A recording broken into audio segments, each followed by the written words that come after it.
Why choose a Sleep Number smart bed? Can I make my site softer? Can I make my site firmer? Can we sleep cooler? Sleep Number does that. Cools up to 8 times faster and lets you choose your ideal comfort on either side. Your Sleep Number setting. Enjoy personalized comfort for better sleep night after night. And now, max out your savings. The more you buy, the more you save on beds, bases, and more. Plus, get free home delivery on any smart bed with base. Limited time. Check it out at a Sleep Number store near you or at sleepnumber.com today. Third down. Did you see the game last night? Of course you did, because you used Instacart to do your grocery restock. Plus, you got snacks for the game, all without missing a single play. And that's on multitasking. So we're not saying that Instacart is a hack for game day, but it might be the ultimate play this football season. Enjoy $0 delivery fees on your first 3 orders. Service fees apply. For 3 orders in 14 days. Excludes restaurants. Instacart. We're here. The kettle's boiled, Vic. Great. Perfect timing. Just a dash of milk for me, please, mate. Here you go. Shall we get started then?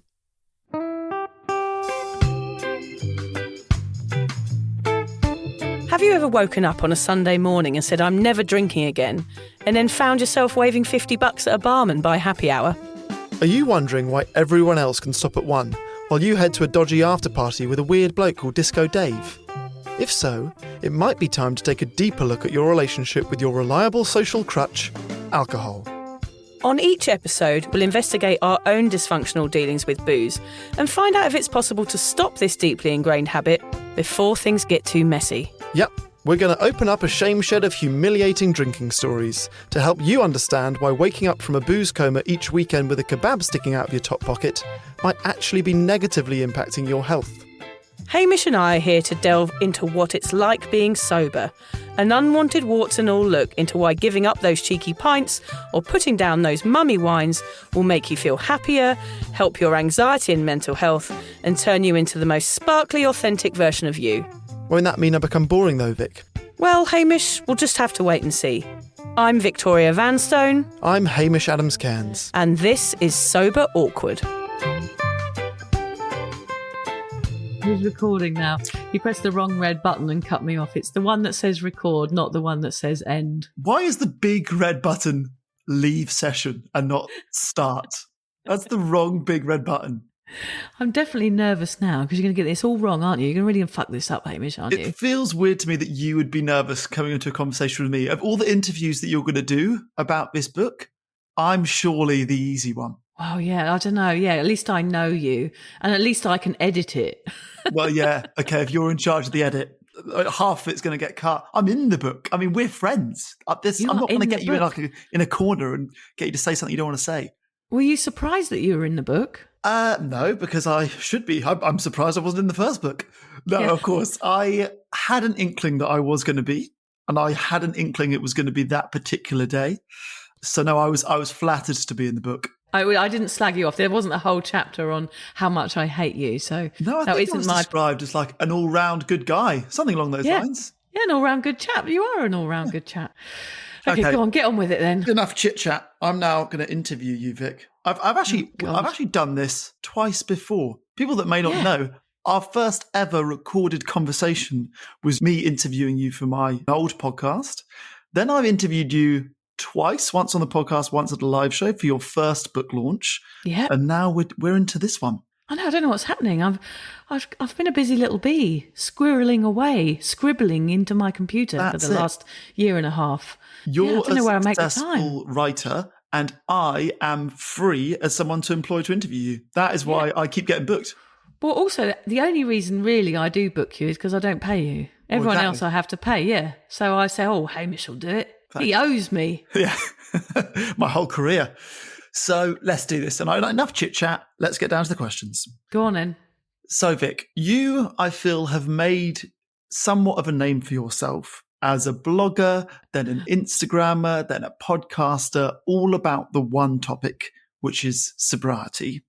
So I'm curious to know how it felt to then write a book about a totally different topic. I'm not even sure if you say the word sober in it. There might be maybe one or two sobers or sobrieties, but basically it's a book entirely not about sobriety. How was that for you? I found it very difficult, actually, to write about a different topic for the first time. Normally, all of my scratchings, chook scratchings, as I heard someone call their writing recently, are about sobriety. So I found it really hard to pivot, actually. And what I have found harder is this week, Hamish, I've been doing a few interviews with newspapers and magazines and things and talking about being a parent. So like being a parenting expert instead of a sobriety expert. So before I went on any of these interviews, I just said to them, just so you know, I'm the anti-expert. Don't expect me to give amazing advice to anybody because my book is basically about failing and not having the answers. So one woman on an interview yesterday said, so Vic, what ways would you tell a mum that's struggling to get better at being a parent? And I was stumped. I had no idea how to answer. I said, well, don't ask me because I'm failing all the time. So it's not only hard to write a book about a different topic, it's also hard to answer questions about something that I don't feel like I know enough about. All I realised whilst writing this book was that my failings were enough to get me through, but it certainly doesn't make me an expert at being a mum. That's a good point. Yeah, this book is kind of the anti-parenting expert book. I actually think, what makes an expert? Are you a sobriety expert? Do you just, if you talk enough about something and then write a book on it, are you an expert? I would say if somebody asks you a question and you feel confident enough to answer it well, I would say that makes you an expert. I think if you were to put me on, what's the Magnus Magnuson show where they sit in the big leather chair from the 80s? Come on, I was born in the 90s, Vic. I can't remember what it's called, but I would be an expert in sobriety. I think if you asked me any question about sobriety, Hamish, I would know the answer. But with parenting, it's a very different kettle of fish. I certainly don't know all the answers, but that's kind of my point. I think when I was a mum early on, I was reading all sorts of books about parenting, and what happened was instead of finding answers, I actually just ended up feeling really, really guilty because I couldn't be like these people in the books and I couldn't achieve what these people were telling me to do. And I think that's why the book is more of an anti-expert rather than someone that knows what they're doing. Well, we're going to speak about guilt in a little while, but I thought given the title of the book, so it's called Mumming, A Year of Trying and Failing to Be a Better Parent, I wanted to ask you, how has parenting affected your relationship with failure? You know, did you have a different relationship with failure pre-becoming a mum to now? Good question, Hamish. I think I have experience of failure because of my drinking. I think it's all related. And I have a very peculiar habit of when something goes wrong in my life, I know it's going wrong, but then I seek answers for it. And it was the same with my drinking and it was the same with my parenting. I know when something's going wrong or when something's causing a little bit of chaos in my life. And for me, it was when I started to be a bit of a shouter as a parent. And I realized that that wasn't who I wanted to be. That was not the mother that I imagined when I had kids that I would become. And I began questioning my own behavior, just like I did with alcohol, and would wake up on a Sunday morning or whenever and think to myself, well, this is not who I imagined I would be. This is not the mother that I thought would show up. I thought I would be like this earth mother, you know, with a baby in a sling that excreted bliss balls for breakfast. But that is not who showed up. And for me, when I question something, it means I reach out for different ways to try and fix myself. And I don't know whether that's something that a lot of people do, but I think I realized with my drinking as well was that I was capable of evolving in my own lifetime. I know we say that a lot on the podcast when it comes to alcohol, but I think it was the same with my parenting. I was failing at it. I didn't feel like I was being, you know, a present and kind all the time. I felt like I was falling apart in different areas. And it didn't mean to say that everything was wrong and it was complete chaos. There was a lot I was doing right as well, but I certainly knew there were some things I wanted to change. You write that I wanted a family. It was a conscious choice. I wanted that noisy house full of chaos and laughter, but all of it, all of the time, is utterly overwhelming. I feel like we can't really talk about failure as a parent without talking about guilt. I feel like I really didn't feel guilt at all until I became a parent. And then it's guilt of like you say, not being the parent that you wanted to be, or it is guilt of like not loving every moment, even though others want kids and can't have them, and just generally getting it wrong and shouting like you've never shouted and like hating your children sometimes. I think it's okay to say that. You do feel that sometimes. Have you dealt with that guilt? Like failure is like, okay, I'm doing something wrong and I'm going to try different ways to fix it. Guilt, I feel, is slightly less black and white. Yeah, I totally agree with you. It's not something that we talk about much as parents, even though it sort of buzzes around us throughout our lives as soon as we have children.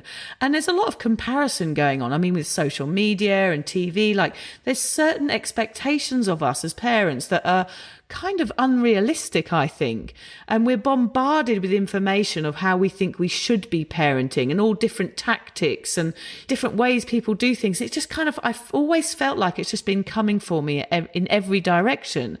And I think I wrote the book because I wanted to write a book that I would have read in my early parenting days.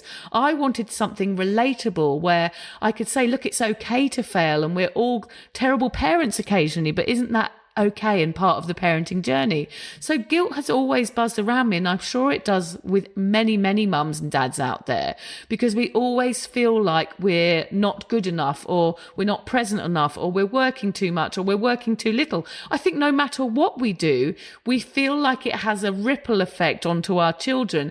And of course we love them so much, so we're always trying to do our best. But when we're trying to do our best with so much pressure on us, you know, we have full-time jobs, we're trying to cook dinner, we're trying to do school drop-offs, there's forms, there's exercise groups, there's kids clubs, there's so much going on in our modern culture that we have to sort of run alongside our parenting, that we can't help feeling like we're not balancing all the plates all the time, and everything feels like it's going to crash down at any moment. So of course there's shame and guilt that's going to hang around us. The book begins with the story about your parents accidentally leaving you and your sister at a petrol station in France in the rain. The kind of beautiful thing about that passage is that you were never worried that they wouldn't come back. You weren't sort of on the floor wailing. You just sort of stood there getting rained on, looking at your feet and feeling awkward by the sounds of it. You write that this isn't a book about perfect parenting. It's a book about always coming back. Is good parenting about the actions that we take where you think, I'm failing at this, I haven't made the bliss balls and I've given them the wrong packed lunch? Or is it more about instilling that feeling in your kids, that feeling of safety, that feeling of they'll always come back, that feeling of security? I think for me personally, I didn't know that I had that until I had my own children. When I look back now, especially after writing this book, I can see that I had a wall of kind of love, a scaffolding that supported me throughout my life that was invisible, that I didn't even know was there. And that was my parents. That was always there for me to fall back on. And I think I realize now that no matter all of my mistakes, and I get things wrong as a mum all the time, I'm rubbish, I shout too much, I do all sorts of stupid things, but that is there. My children might not feel that every single day. I think they would notice it if it wasn't there. They wouldn't feel that security. But I'm not sure that they feel it now, even though it is there. It's really strange. I don't think it's perhaps something we realize we have until we get a little bit older. And I think that's what keeps our foundations of our family strong, is that no matter what, we are always there for one another. And perhaps that is enough. Things go wrong all the time. There's actually things that we can't even control. I mean, there's a chapter in the book where I talk about Freddie nearly dying. And there are things that happen in life that just go completely out of control and there's nothing we can do. But we have the strong scaffolding there, which is that unconditional love. And I hope that one day my children, like I did standing by the road that day, will see that that was there for them the whole time and it didn't matter where we went wrong. One of the common themes in 1,000 Wasted Sundays and the podcast and this book, Mumming, is its honesty. I've always said honesty is your superpower. You're not really afraid to say what we're all thinking, even if it ends up with you coming across negatively.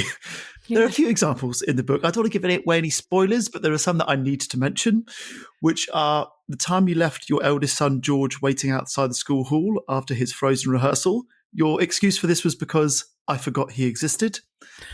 Your poor run of form of looking after other children, which include getting 2 kids drunk on posh chocolates, which for the sober woman is incredible.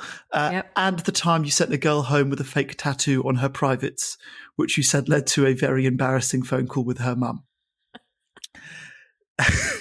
The idea of brutal honesty in parenting is a really sensitive subject because you don't really want to put off anyone who's thinking about having kids, but you do want to feel heard and to somewhat share the difficulties with other parents who get it.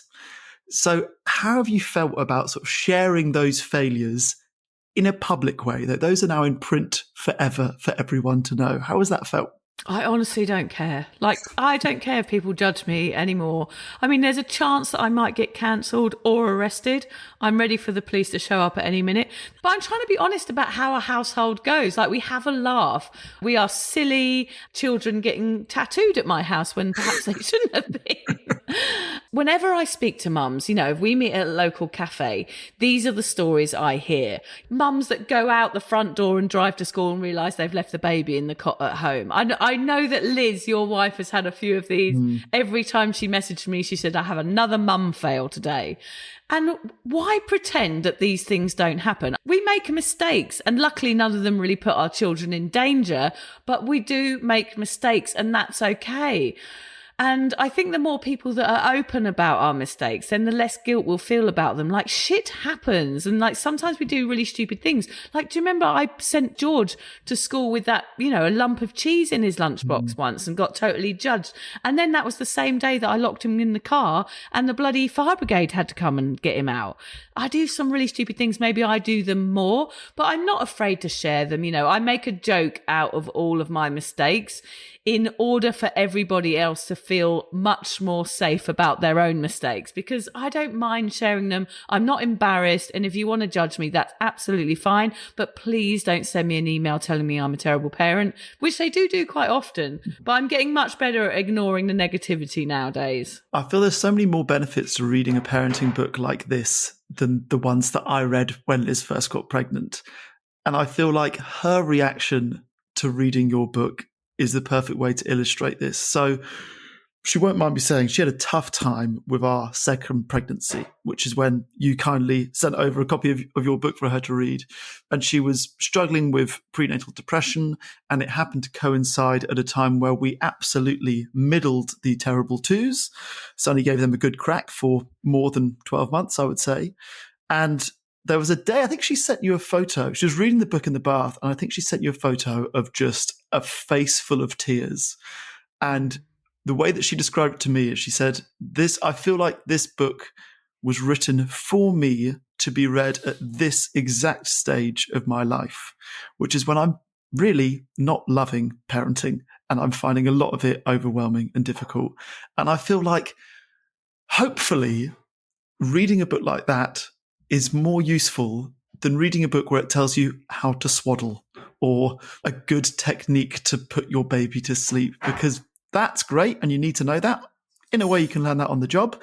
But these types of stories makes us all feel less bad about our own failures. I mean, that is the reason exactly why I've written it, Hamish, is because there aren't enough books out there that sort of normalise how hard parenting can be and how difficult it is sometimes and how much we do struggle.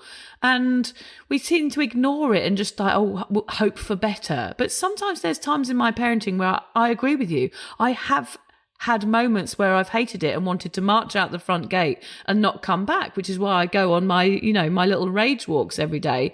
It's just to get away and find myself again.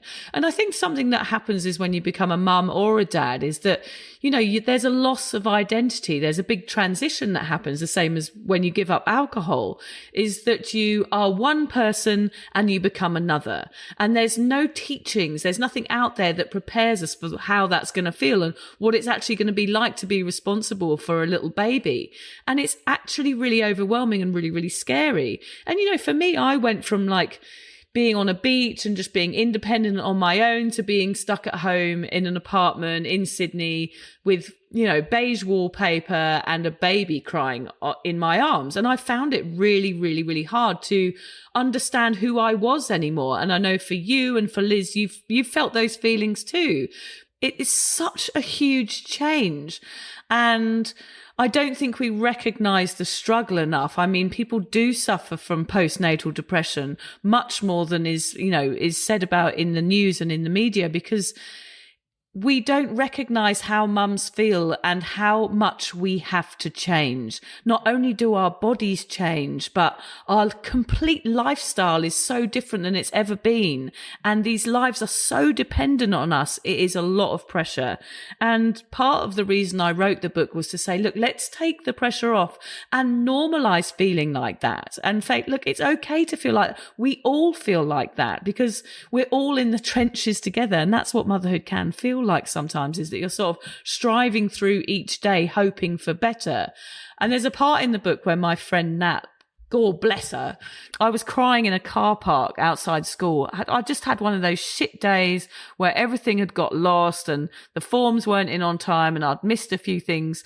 And my friend knocked on the window and she handed me a note with a box of chocolates. And all the note said was, sometimes parenting is fucked. And that was it. She didn't judge me. She didn't say, you should do this, you should try this, why don't you go here? Or she didn't tell me any advice. And the truth is, I didn't need any advice. And I don't know whether mums need advice sometimes. All we need to know is that everybody else is feeling the same, so that it normalizes our own feelings. And that was one of the best pieces of parenting advice that I could get, was to not give me any. And I always will never, ever forget. I have that note still on my fridge.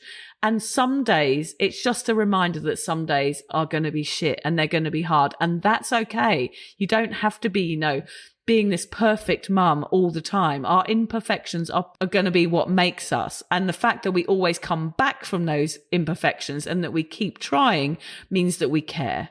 And that should be enough. That passage was my favourite passage of the whole book. Thank you for calling the Bombas Comfort Line. Bombas make socks, slippers, tees, and underwear made with the highest quality materials. Press 1 for comfort, 2 for style, 3 for donation.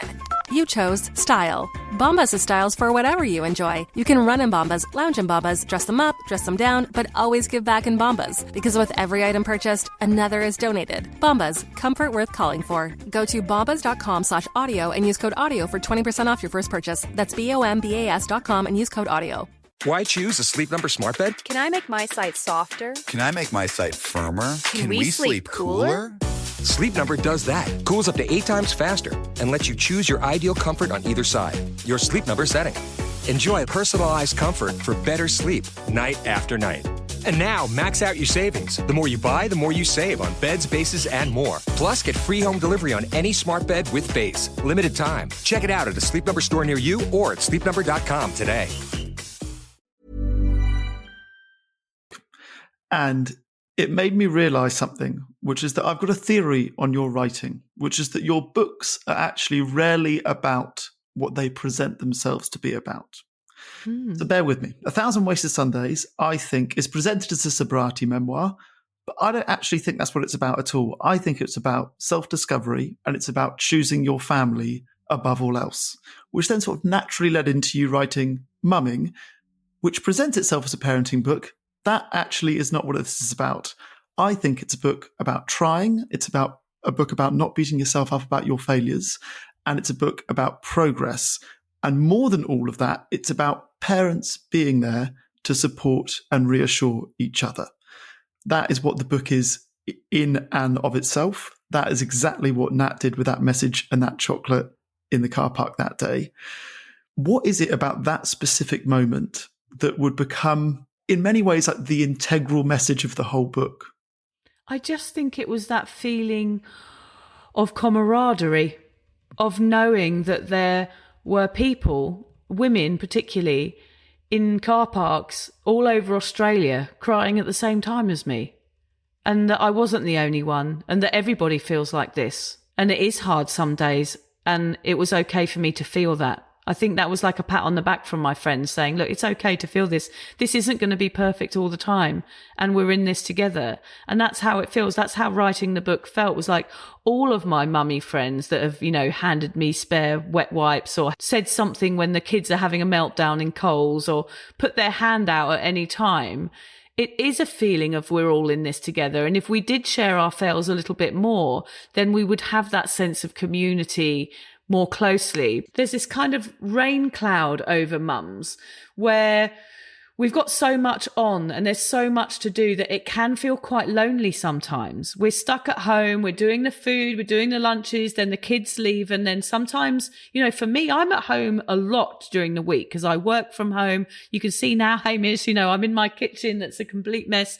And I'm looking around now, there's always something to do. I don't enjoy that stuff. I hate it, actually. I hate chores. I hate all the things that mumming brings me, but I have to do them. So it's probably a lot about trying, but it's also about hating things, but doing them anyway.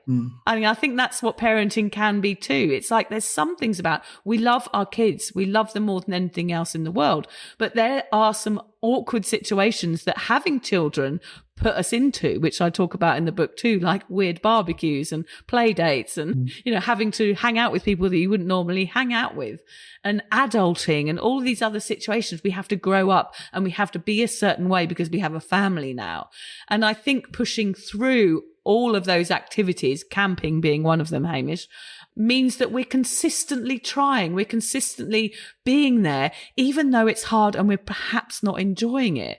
So for me to focus on all of those things was such a kind of therapeutic process to go, look at all that I do. Look at all of the things that I do that I particularly might not enjoy, but I hand myself over because I love my children so much. And I think that is the point of the book, is that sometimes I don't enjoy it, but I get the bloody hell on with it. I want to speak briefly about John, because the way that you write about John and the way that you speak about John often makes him the hero of your books. I've always thought, I'm like, this is anyone that reads, I know John, but anyone that reads this and doesn't know John is like, John's the greatest guy in the world.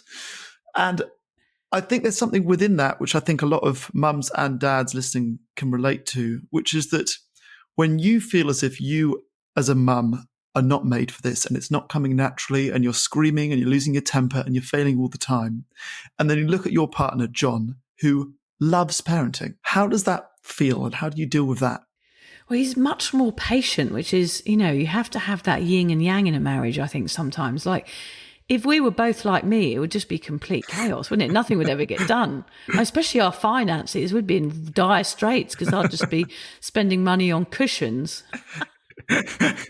But yeah, he is extremely patient and he is, I would say, better at parenting than me just because of that patience. Like, he can give more time and more energy and he's more satisfied with being more at home. He's more of a stay-at-home dad, I would say, even though he works every day. But he doesn't need the things that I need. And also it's very different for me too, because, I had Fred at 42.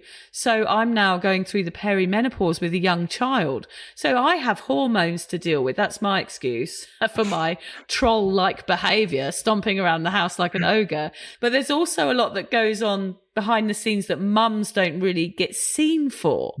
And that was one of the chapters in the book where I talk about every time John does anything, if he goes to the park with the kids, I'll get a message from one of my friends saying, oh, John, isn't he a gorgeous dad, going down the park with the kids? And he gets all of this praise for doing something that I fucking do all the time. No one messages me and says, oh, Vic, what a fantastic mum you are, going to take kids to the park and how brilliant are you? I'm like, I need some praise as well. But I do think men sometimes get a little bit more praise for having time with the kids than mums do. And we're doing it all the time. So I definitely focused on that little fail as well. I remember when he used to go to the shops with the baby in a sling, the women would look at him like, oh my gosh, it's the king of the world. Yeah. Look at this guy with 2 children and wearing one on his chest. Like, he is amazing. And I used to do that all the time. And all I'd get was looks from other mums going, oh, she's a bit of a mess. She needs to sort herself out. But when my husband does it, it's like, oh my gosh, he's like George Clooney in the shops.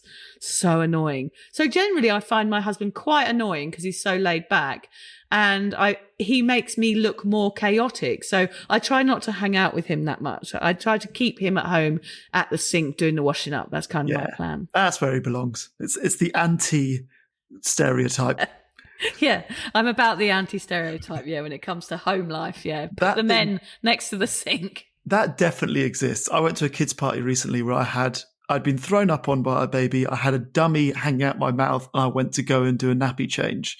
Honestly, the other mum's like, oh, it's just the best dad ever. But this is, my God, that Liz, annoys Liz does me. this all day. And then Yeah. I go out to party and I did an Appy in the Loo and I get all the praise. That is legitimate anger that you're feeling there. It is true. It is really annoying. It is really annoying for us mums when you get all the praise for like doing it once. Oh, God. For those who haven't had a chance to read the book yet, it's effectively a collection of stories and methods that you have tried to become a better parent. Did you find that in the writing of it, you were able to go, you know what, I'm actually doing well. Like your absolute devotion to not giving up is a huge success rather than a series of failures, if that makes sense. Well, actually, when I wrote it, I didn't realise that was the message. In fact, I had to finish the book to understand what had actually happened. I thought I was going to be kind of the protagonist who changes all of her parenting ways and learns loads of new skills and techniques and adds loads of tools to my mumming toolbox. But actually that did not happen at all. And that's what made it interesting, was that I set out on this year to 10x my parenting. Whereas in fact, what I learned was that I was just always trying, and that actually was enough.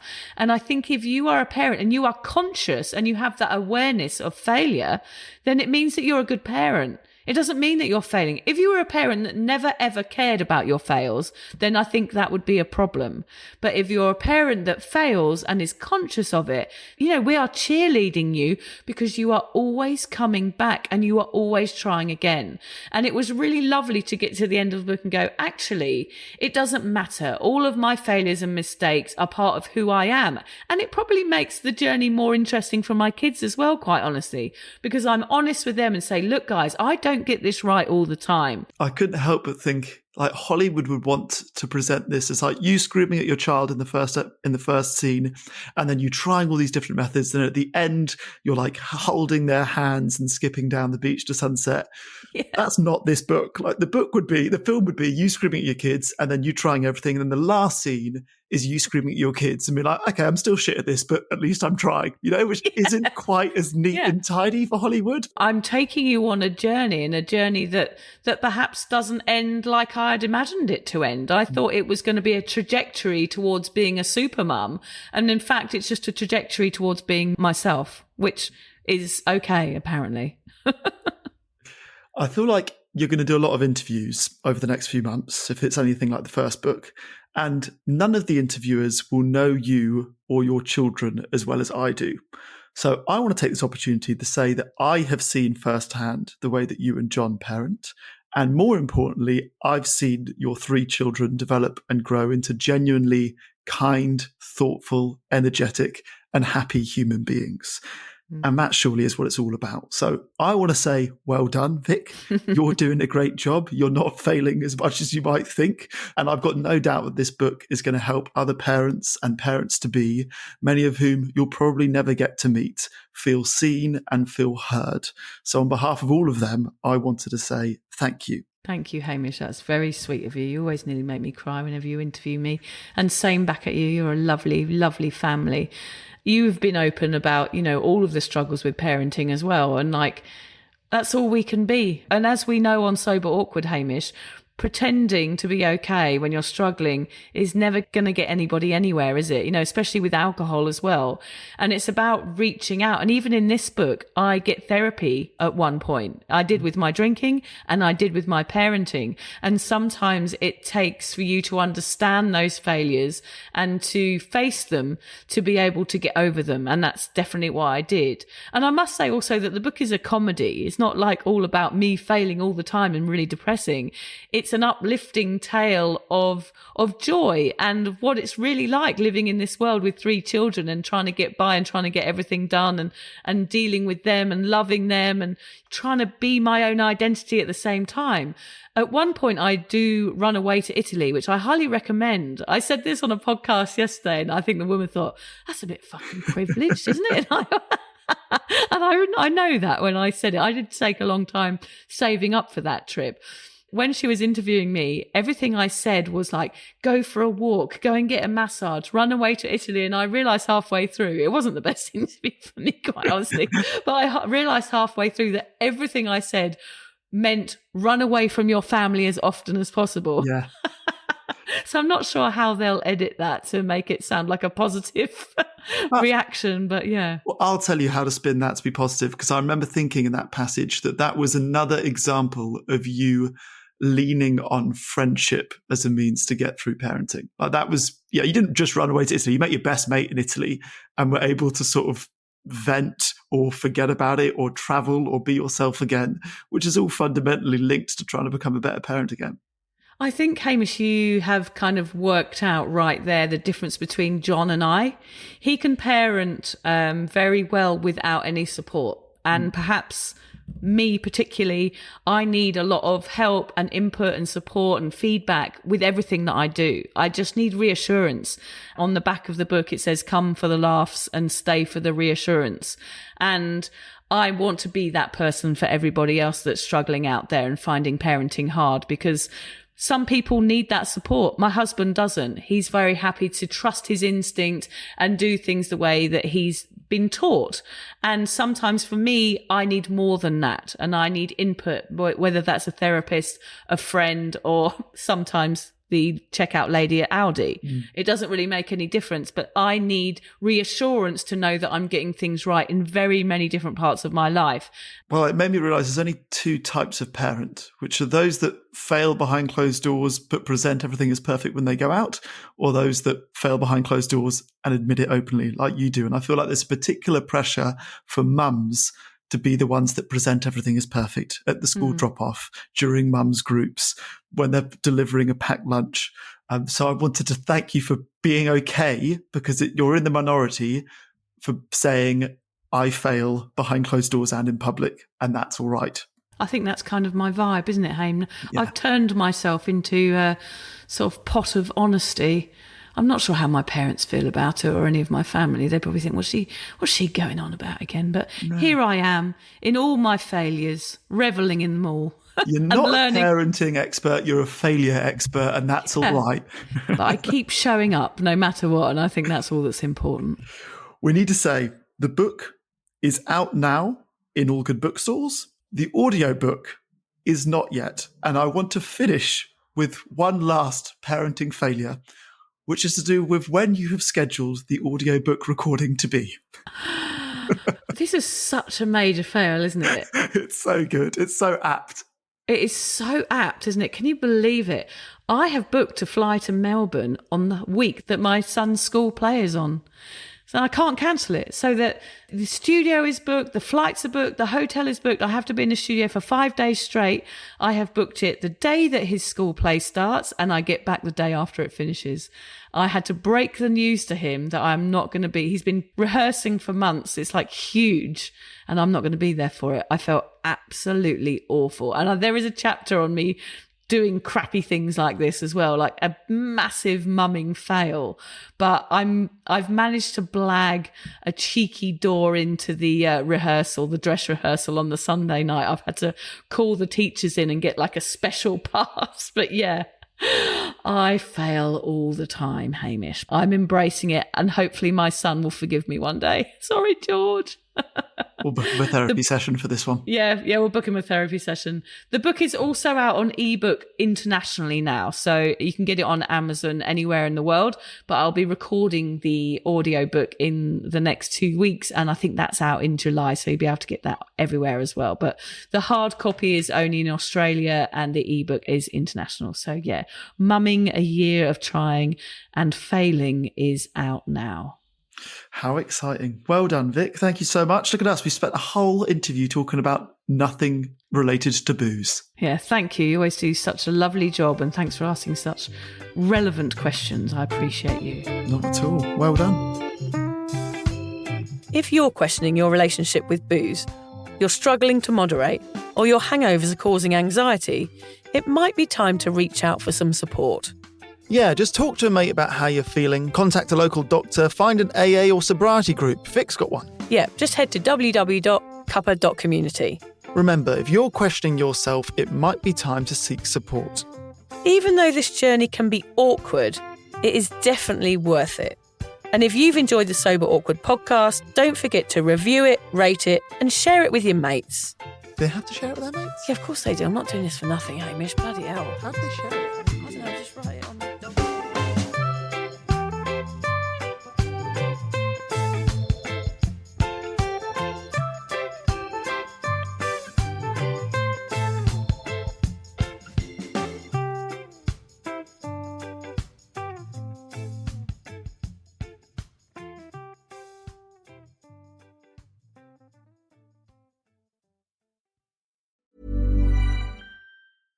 This episode is brought to you by Progressive Insurance. Do you ever think about switching insurance companies to see if you could save some cash?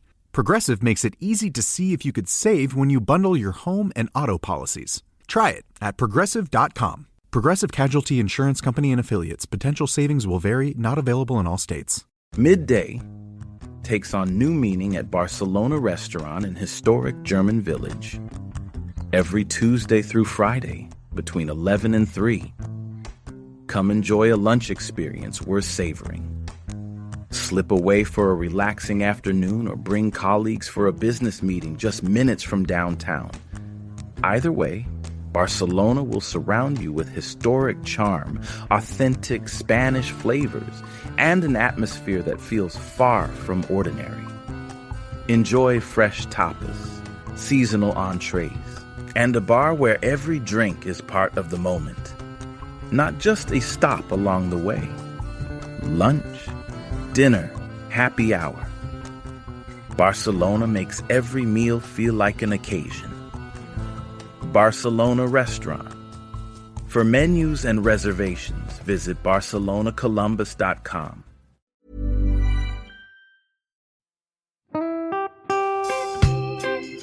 So, as you probably know, my comedy memoir, 1,000 Wasted Sundays, is officially out. All my magnificent fuck-uppery in one awkward hit. If you'd like to get your hands on a copy, it's now available from all good bookstores. We always say all good bookstores, don't we? Yeah. Are there bad bookstores? No, it's probably ones with moody sellers. Oh yeah, really depressed librarian folk. Yes, Okay, good. So there are probably some, but we're only storing it in the good ones. It's only made it into the goodies. You can also get it from all good online retailers. The print version and ebook are out now, and the audiobook will be available in March. I've been writing my memoir for 5 years. It will make you laugh, cry and cringe, and hopefully inspire a few people to reconsider their relationship with booze. If you love the podcast, then I think you'll love the book, even if I do say so myself. Hamish has read it. What did you think? I feel like I know a little bit too much about you now, to be honest, Vic. Look, I really loved it. It was hilarious and surprisingly moving, but I feel like I've seen you naked in a literary sense. Yeah. Does that make sense? Yeah, that's worrying. Yeah. From an emotional point of view, seriously, it wobbled my teeny weeny wooden heart, Vic. Okay. My teeny little wooden heart. Well, his wooden heart is broken. Anyway, so if you do manage to get your filthy mitts on a copy, please do me a favour and head to goodreads.com and give me a review. Doing that will help me get it out there to those that need a bit of sober support. So there you have it. My story, unwanted warts and all. Come and get awkward with me. Not to be too demanding or anything, but seriously, go and buy it now. Go and buy it. Go and buy it right now. Yeah, don't just tell your friends, buy it, and then buy your friends one or two. Yeah, don't give them a copy, buy it. Yeah. And you know what? Don't be careful where you store it. If you lose it, you can always buy another 5. Buy another one. Yeah.